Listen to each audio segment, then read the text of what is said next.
Hello students, English solution YouTube channel पर आपका स्वागत है। आज का हमारा टॉपिक है नॉन फिनिट्स।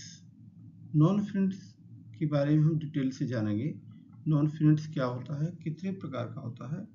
जैसा स्टूडेंट्स आप स्क्रीन पर देख पा रहे हैं, नॉन फिनिट्स तीन प्रकार के होते हैं: पार्टिसिपल, जीरंड एंड इनफिनिट।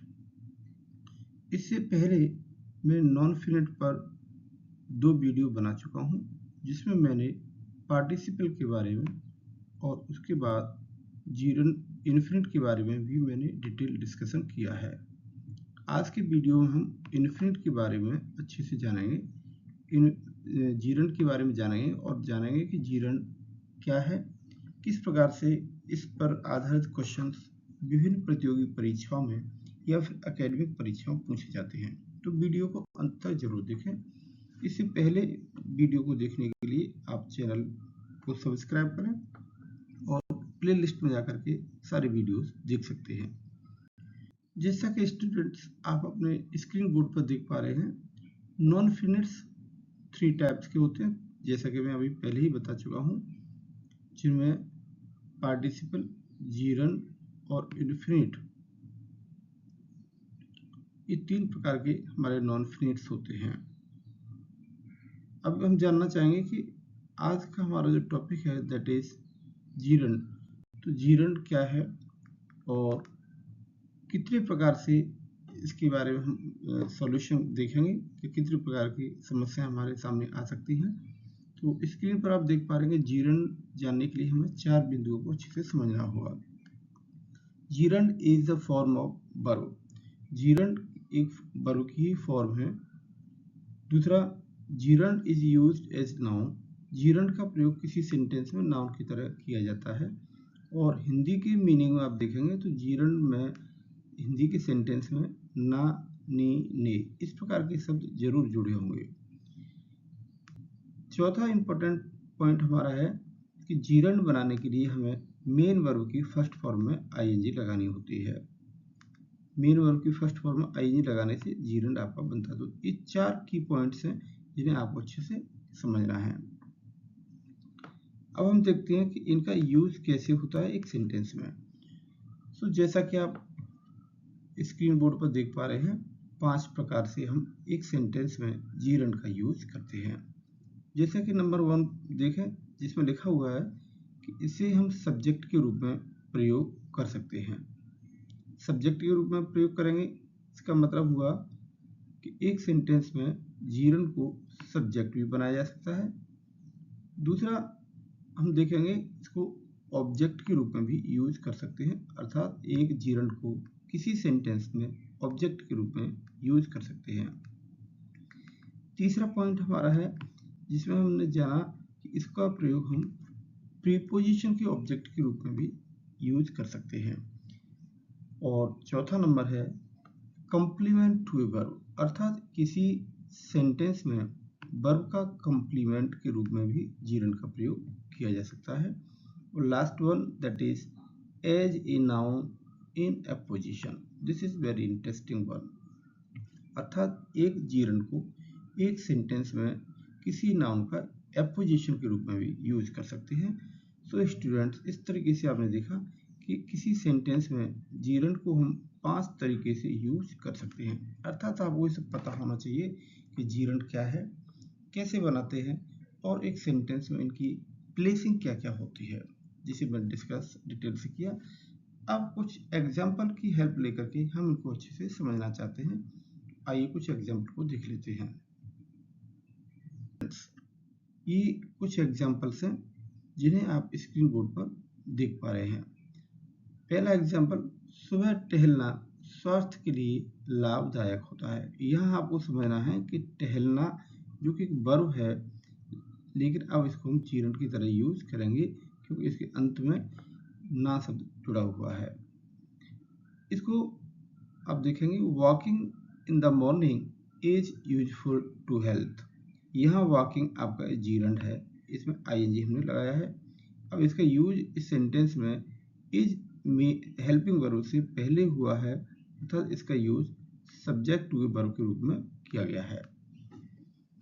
दूसरा एग्जाम्पल देखें, जल्दी जगना अच्छी आदत है। यहाँ आप फिर से देखेंगे जगना, इसमें ना नी नी सब जुड़ा हुआ है, इसका जीरण बनाना है। सेंटेंस की बात करें तो इसको बनाएंगे हम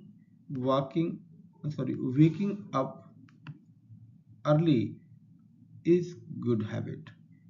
आप देख सकते हैं कि इस जीरण को हमने हेल्पिंग वर्ब इससे पहले यूज किया है, अर्थात इसका प्रयोग भी एक सब्जेक्ट टू वर्ब के रूप में किया गया है, जो कि पहले वाले सेंटेंस की तरह ही है।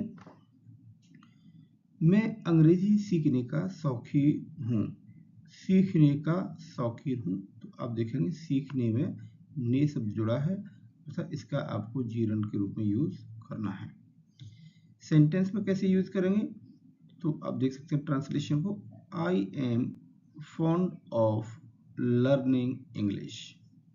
यहाँ आपको देखना है कि लर्निंग में हमने जीरण बना करके आईएनजी जोड़ दिया है और जीरण बनाया है, और इसका यूज किया है हमने ऑफ प्रीपोजिशन के बाद, अर्थात इसका यूज हुआ है ऑब्जेक्ट टू ए प्रीपोजिशन के रूप में।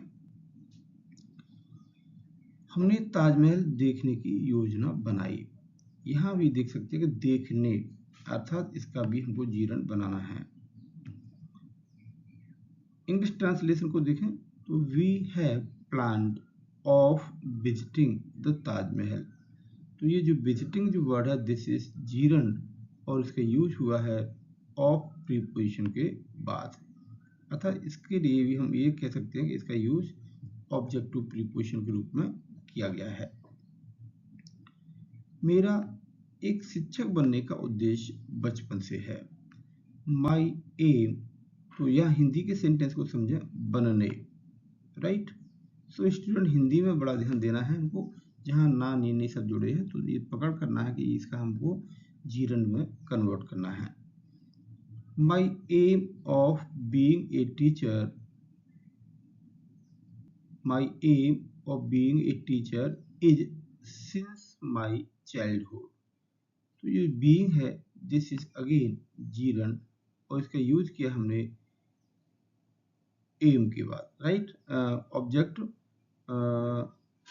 ऑब्जेक्ट टू प्रीपोजिशन, यानी ऑफ प्रीपोजिशन का यूज हमने किया है, उसके बाद हमने जीरण का भी यूज किया है। So this is again the same condition as an object of a preposition. उसका विदेश यात्रा करने का सपना पूरा हुआ।